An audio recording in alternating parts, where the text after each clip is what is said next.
Late na. Kailangan mo na matulog.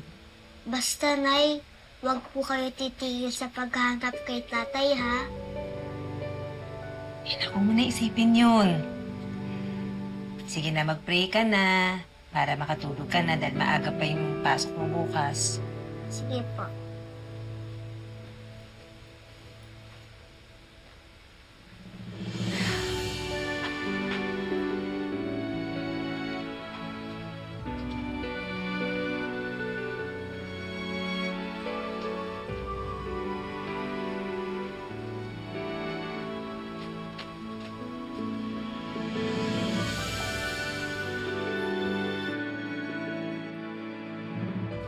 Anong pinag-pray mo, anak? Hay naku, Nay. May nakakalimutan ka na naman. Ano? Diba sabi nga ni Lola Pilar, ang prayers kapag sinasabi ay hindi nagkakatotoo. Kaya secret po muna. Ay, sus! Ikaw talaga. O sige na nga. Tulog na tayo. Ay! Tatampong nay-nay. May nakakalimutan ka din. Mwah. Good night, anak. Night po, Nay-Nay. Baby ko, baby ko.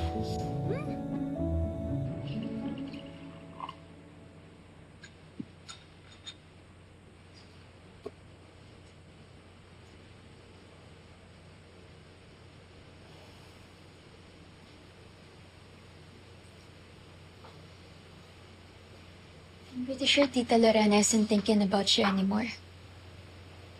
Kaya sana burahin mo na rin siya sa isip mo, Dad. Mawawala rin to, Amber. She's already gone.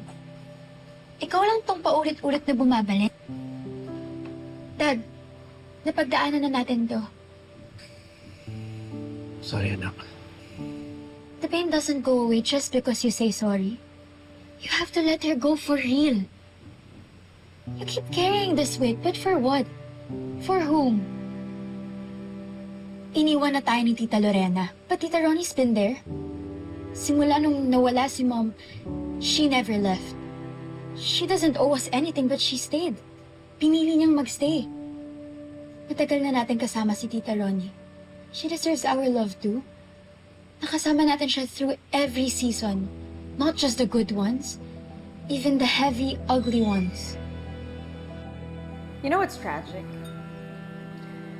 I give this man my best years, my best body, even my best eyeliner. And yet every time I blink, I feel her ghost between us. Hindi ako tanga, Gian. I know when I'm being haunted by the name Lorena Herrera. Si Wilfred pa rin? Of course. You know, that man can say all the right things, but don't tell me that he's over her.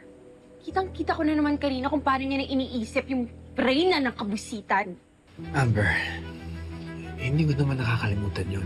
Tita Ronnie deserves better than this. Better than being your second choice.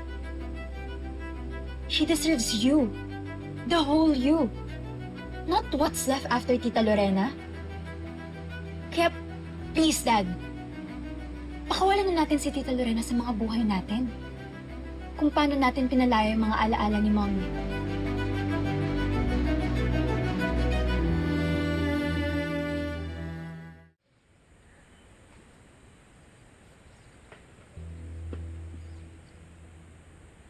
Kaya eto,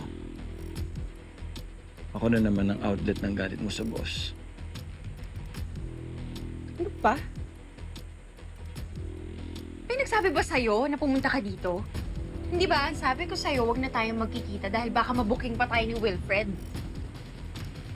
Well, I don't think makakahalata yun. Dahil sabi mo nga, obsessed pa rin siya sa babaeng hindi mo makalimutan.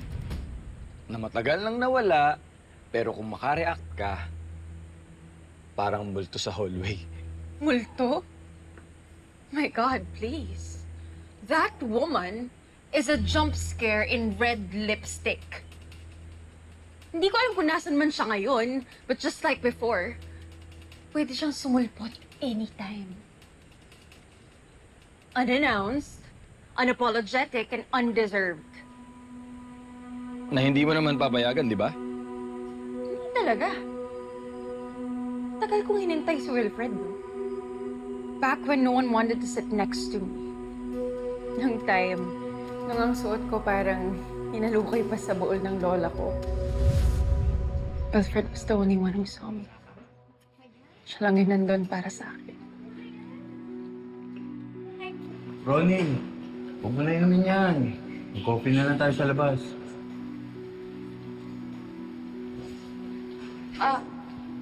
Ako? Naiaya mo? Siyempre, libre mo. Pumayag na nga akong makipag-date sa tsaka.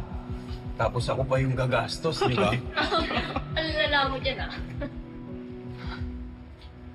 Sorry, but I don't date cheapskates like you. Ano sabi mo?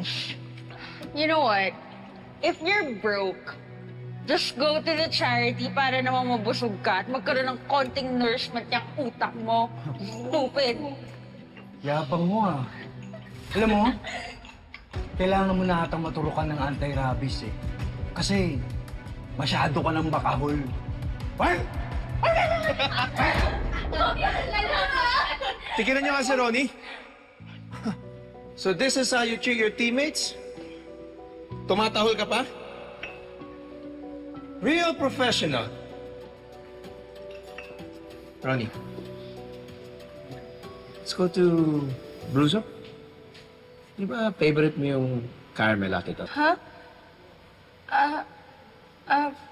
Paano mo nalaman na... I see you there all the time.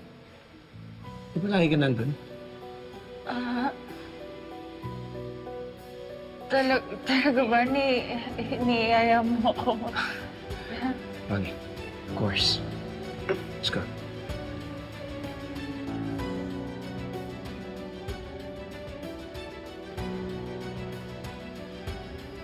At hindi yun yung huling pinagtanggol ako ni Wilfred, Mula nun, ipinangako ko sa sarili ko, sa susunod na maglalakad kami ni Wilfred na magkasama, sa aisle na yun. At ako, in glam and full heels and a wedding dress, as the bride. Sino nga naman mag-aakala, no? Habang ikaw nagpaplano ka ng bridal entrance, si Joy, nasungkit na ang groom. Nagparitoke ka pa ng mukha para mapansin ka ni Wilfred, nasingitan ka pa rin ni Joy. I will not let that happen again.